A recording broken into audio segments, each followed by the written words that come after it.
இவ்வளவு நாள் தாய் என்று விசாலியை காட்டி ஏமாற்றி உண்மையை மறைத்து வைத்தேன் என்ற அதிர்ச்சியில் என்மேல் அவனுக்கு மனத்தாங்கள் ஏற்படலாம். தகப்பனுக்கும் பிள்ளைக்கும் இதுவே முதல் பிரிவை உண்டாக்கலாம். பச்சை பிள்ளையாக இருக்கையிலே பசியோட கதற கைவிட்டு விட்டு போனவள் வாழ்க்கையில் தவறிவிட்டவள். தன்னை பெற்ற தாய் என்று உன்னை பற்றி உண்மை தெரியும் போது அவனுக்கு பெரிய அதிர்ச்சியாக தான் இருக்கும். உன்னையும் வெறுப்பான். நீ விரும்புகிற தாய் மகன் உறவு ஏற்படவே ஏற்படாது. துர்கா, நீ அவனை பெத்து விட்டாய். ஆனால் குணத்திலே அவன் என்னை கொண்டு பிறந்திருக்கிறான். கட்டுப்பாடான சூழ்நிலையில் வளர்ந்தவன். காசு கண்டு கலங்கி விட மாட்டான், மயங்கி விட மாட்டான். தெரிஞ்சுக்கோ. அந்த பயங்கரமான விபரீதத்தை கூடியவரை ஒத்தி போட வேண்டும் என்ற ஆவல் தாயாகவும் தந்தையாகவும் அருமையாக மார்பின் மேல் போட்டு வளர்த்த மகனை இந்த வயதில் பிரிந்துவிட அவருக்கு துணிவில்லை. அந்த துயரத்தை தாங்க முடியுமா என்ற அச்சம், அதனால் ஏற்பட்ட கோழை உணர்வு. எத்தனையோ முறை மகனை தனிமையில் வீட்டில் சந்திக்கும்போது சொல்லிவிட வேண்டும் என்றுதான் ஆசைப்பட்டார். அப்பா, என்ன உடம்புக்கு? குழைவாக கேட்டபடி அருகில் வந்து நின்ற மகனை பார்த்தபோது அவர் துணிவையெல்லாம் தூளாக பறந்தது. முடியாது. என் பாரத்தின் அன்பை இழந்துட்டு என்னால் உயிரோடு ஒரு கணமும் வாழ முடியாது. அவரது உள்ளம் ஓவென்று புலம்பி கதறியது. அந்த ஒரு காரணத்திற்காகவே அவர் துர்காவை சந்தித்தார். தொலைபேசியில் அவள் கூப்பிட்ட பொழுது மறுக்க முடியாது ஓடினார். கடற்கரையில் பேசலாம், டிரைவனில் உட்கார்ந்து சாப்பிட்டு கொண்டே பேசலாமே. இன்னைக்கு எனக்கு ஒரே தலைவலி. என் வீட்டு முன் அறையிலேயே உட்கார்ந்து பேசி தீர்மானிப்போம். என் வீடு உங்களை கடிக்காது, பயப்படாமல் வாங்கோ. அவளது ஏளனமான வார்த்தைகளை விழுங்கி கொண்டார். எப்படியாவது நல்லத்தனமாக பேசி துர்காவை அங்கிருந்து போகச் சொல்ல முடியுமானால். அவள் மறுத்தால் வாங்கின வீட்டை விலைக்கு விற்றுவிட்டு வேறு இடம் தேடிக்கொண்டாக வேண்டும். இது ஒரு அவசர பிரச்சனை, உடனடியாக தீர்வு கண்டாகணுமே. எத்தனையோ ஜாக்கிரதையாக யார் கண்ணிலும் படாத வழியாகத்தான் அவர் தமது சந்திப்பை தொடர்ந்தார். அடிக்கடி அவளை ரகசியமாக சந்தித்து பேசியதுதான் மிச்சமாக இருந்தது. சுற்றி சுற்றி அவள் மறுபடியும் அதே வட்டத்திற்குள் தான் வந்து கொண்டிருந்தாள். இத்தனை காலம் அவள் மகனை பிரிந்து மறைந்து வாழ்ந்து அழுத்து விட்டிருக்கிறாள். இந்த அவல வாழ்க்கை சலித்து விட்டிருக்கிறது. நீடித்து இதை அவள் தொடர விடப் போவதில்லை. கடந்த காலத்தை எல்லாம் மறந்து அவளை ஏற்றுக்கொள்ளத்தான் வேண்டும். சமூகமா? அதுக்கு அவர் ஏன் பயப்பட வேண்டும்? இத்தனை காலம் அந்த சமூகமா அவருக்கு சோறு போட்டது?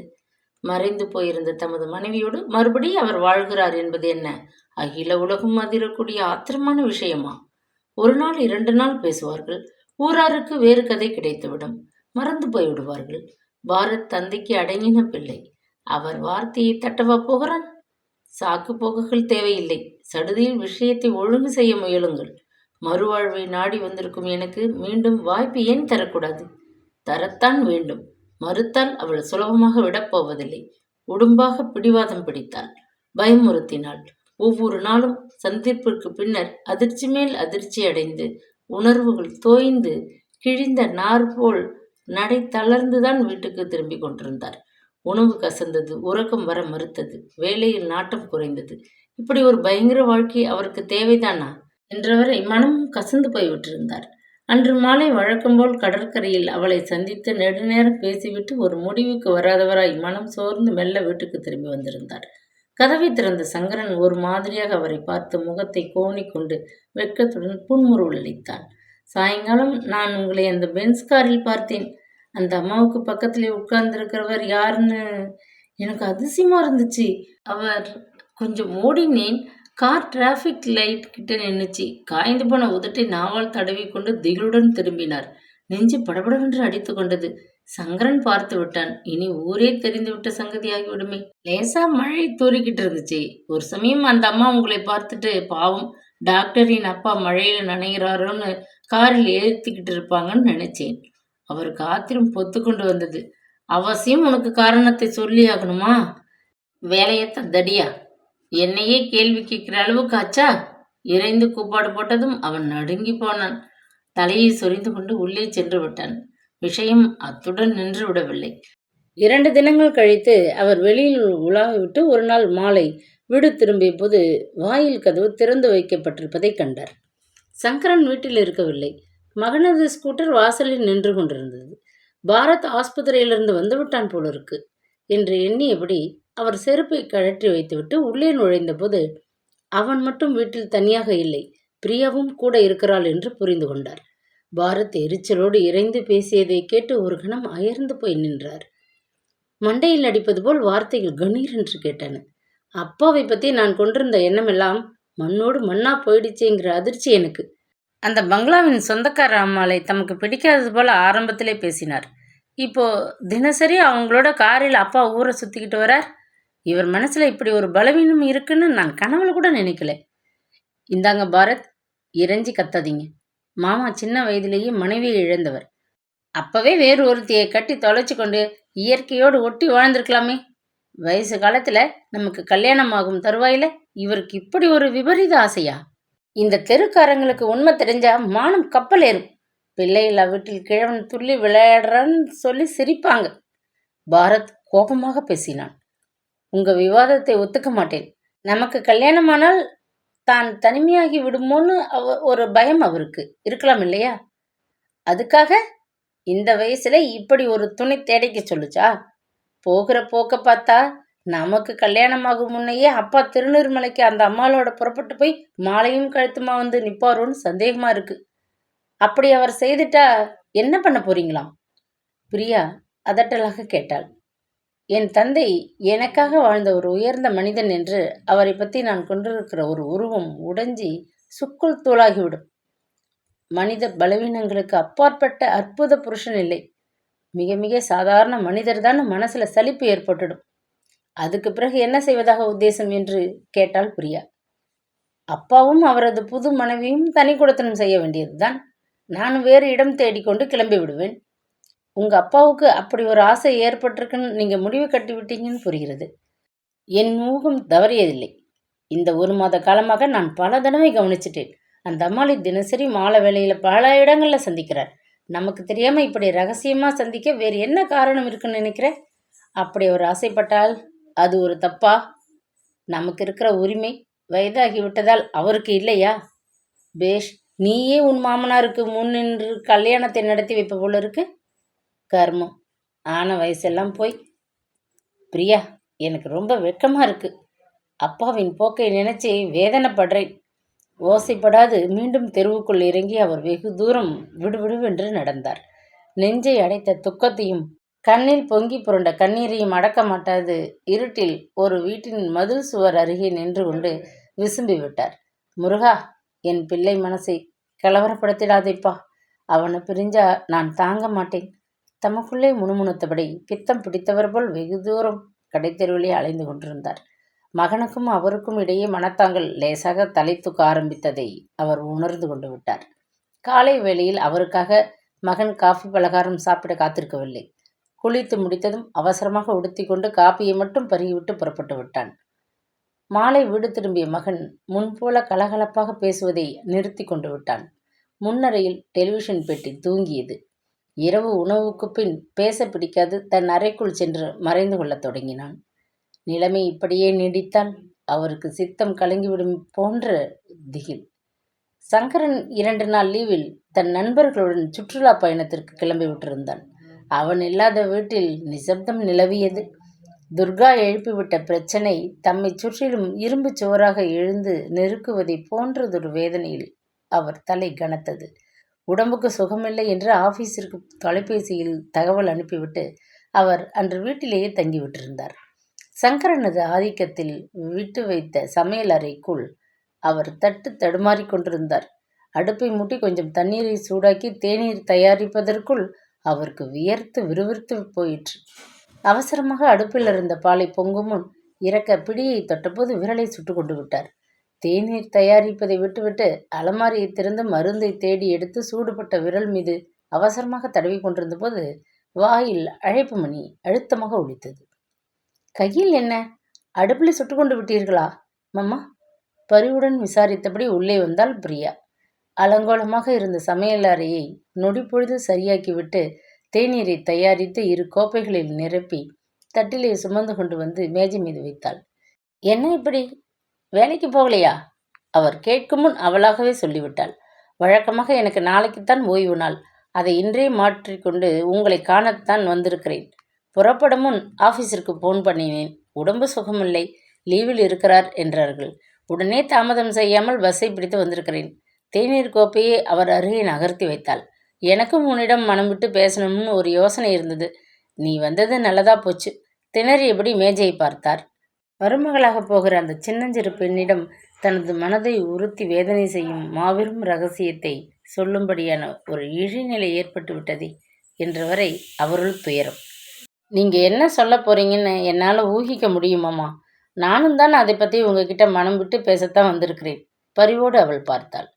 நீயும் பாரத்தும் நினைக்கிறாப்புல எனக்கு இந்த வயதில் அந்த மாதிரியான ஆசைகள் எதுவும் கிடையாதம்மா. என்னை தப்பா புரிஞ்சு கொண்டு விட்டுருக்கான் பாரத் தழுதழுத்தார். மாமா, என்ன சொல்றீங்க? நான் அந்த பங்களாவின் சொந்தக்காரியை அடிக்கடி சந்திக்கிறது என்னவோ உண்மைதான். அதுக்கு காரணமே வேற. என் அருமை மகனோட நிம்மதி குலைஞ்சி அவன் அதிர்ச்சி அடைஞ்சு மனம் ஒடிஞ்சு போயிடக்கூடாதுங்கிறதுக்காகத்தான் அந்த அம்மாவை சந்திச்சு காலில் விழாத குறையாக அவளை கெஞ்சி கேட்குறேன். விளக்கமாக சொல்ல முடியுமா மாமா? சொல்கிறேன். இதை கேட்ட பிறகு நீ ஒரு சமயம் பாரத்தை கல்யாணம் செய்து கொள்வதை பற்றி யோசிக்கலாம். அது உன் விருப்பம். ஆனால் உன்கிட்ட உண்மையை சொல்லிடுறதுன்னு நான் ஒரு முடிவுக்கு வந்துட்டேன். அது எப்படிப்பட்ட விஷயமானாலும் சரி சொல்லுங்க. ஆனால் ஒன்று, நானும் பாரத்தும் விரும்பி செய்து கொள்ளப் போகும் திருமணத்திற்கு குறுக்கே எதுவும் வர முடியாதுன்னு நான் நிச்சயமாக சொல்வேன். தயங்காமல் சொல்லுங்க மாமா. எனக்கு வரப்போகிற மருமகள் நீ. ஒரு வகையில் மகள் போன்ற உறவுதான். அதனால் தானோ என்னவோ உன்கிட்ட சொல்லணும்னு தோன்றது. அந்த பங்களாவின் சொந்தக்காரி திருமதி துர்கா உண்மையில் என்னை விட்டு பல ஆண்டுகளுக்கு முன் வேறு ஒருத்தனுடன் சென்றுவிட்ட என் மனைவி. பாரத்தின் சொந்த தாய். மேஜையை பார்த்தபடியே காய்ச்சல் வேகத்தில் பேசுகிறவர் போல் ஒரே மூச்சில் எல்லாவற்றையும் கொட்டிவிட்டார். கைகளால் முகத்தை மூடிக்கொண்டு அவர் குலுங்கி குலுங்கி அழுவதை காண நெஞ்சுருகி விட்டாள் பிரியா. மாமா, சொல்லிவிட்டீங்க. இனி எல்லாத்தையும் மறந்துடுங்க. இனிமேல நீங்கள் அவங்கள சந்திக்கவே தேவையில்லை. அருகில் கிடந்த அவரது மேல் துண்டை எடுத்து நீட்டினாள். முகத்தை கழுவி துடைச்சிக்கோங்க மாமா. டீ ஆறி போயிடும். அதை சாப்பிடுங்க. முதலில் இனி துர்கா அம்மாளை பற்றி கவலைப்பட வேண்டியவள் நான். இப்போ பேசின இத்தனையும் நாம் இருவருக்கும் இந்த 4 சுவர்களுக்கும் தான் தெரிய போகிறது. காலம் வரும் வரை பாரத்திடம் இதை பற்றி மூச்சு கூட விட மாட்டேன். உன்னை பற்றி என்ன சொல்கிறதுன்னு தெரியலம்மா. ஒரு வகையில் நான் கொடுத்து வச்சவன். அவர் குரல் உணர்ச்சி வசத்தில் நடுங்கியது. இந்த குடும்பத்தின் ரகசியத்தை காப்பாற்ற வேண்டியது என் பொறுப்பு. பாரத் இதை தெரிஞ்சு கொண்டு மனம் உடைஞ்சு போகாமல் காப்பாற்ற வேண்டியது என் கடமை. பிரியா, நீ மகராசியா இருமா. உன்னை வாழ்த்துவது தவிர வேற ஒன்றும் பேச தோணலம்மா. கொஞ்சம் ஓய்வா போய் உங்கள் அறையில் படுத்துருங்க. 10 நிமிஷத்தில் சமைச்சிடுறேன். மறுப்பு சொல்லக்கூடாது. இது மருமகள் கேட்டுக்கொள்ளும் கோரிக்கை அல்ல, ஒரு டாக்டரின் உத்தரவு. சிரித்தபடியே விரைந்து விட்டாள். சில தினங்களுக்கு பின் ஒரு நாள் மாலை வேலையிலிருந்து திரும்பி வந்தவரிடம் பரபரப்போடு ஓடி வந்தான் சங்கரன். அந்த பங்களா சொந்தக்காரம்மா நேற்று ராத்திரி பிளேனில் புறப்பட்டு பம்பாய் போய்விட்டார். அங்கே இருந்து அமெரிக்காவுக்கோ எங்கேயோ போக போகிறாங்களாம். தூக்கி வாரி போட்டது அவருக்கு. கடைசியாக சில தினங்களுக்கு முன்னர் தான் துர்காவை அவர் சந்தித்திருந்தார். இதை பற்றி அவள் எதுவுமே சொல்லவில்லையே. பொங்கி புரண்ட உணர்வுகளை கட்டுப்படுத்தி கொண்டு குளிர்ந்த நீரால் முகத்தை கழுவி துடைத்து கொண்டபடி நின்றார். தேநீர் கோப்பையையும் அவருக்கு வந்த கடிதங்களையும் சாப்பாட்டறை மேஜை மீது பணிவுடன் கொண்டு வந்து வைத்தான் சங்கரன். தயக்கத்துடன் அவர் முகத்தை பார்த்தான். மீதி விஷயங்களையும் சொல்ல வேண்டும் என்ற ஆவல் அவனுக்கு. அந்த பங்களாவை அவசரமாக யாருக்கோ விற்க ஏற்பாடு செய்துட்டாங்களாம். அதனால் ஆட்கள் ஜாமான்களை கட்டி லாரியில் ஏற்றிக்கிட்டு இருக்காங்க. அநேகமாக வீடு காலியாயிடுச்சு. இந்த 2 ஜாமான்களையும் நாளைக்கு லாரியில் ஏற்றிப்படுவாங்களாம். மௌனமாக தேநீரை அருந்தியபடி தமக்கு வந்த கடிதங்களை புரட்டி கொண்டிருந்தவர் ஒரு கணம் திடுக்கிட்டு போனார்.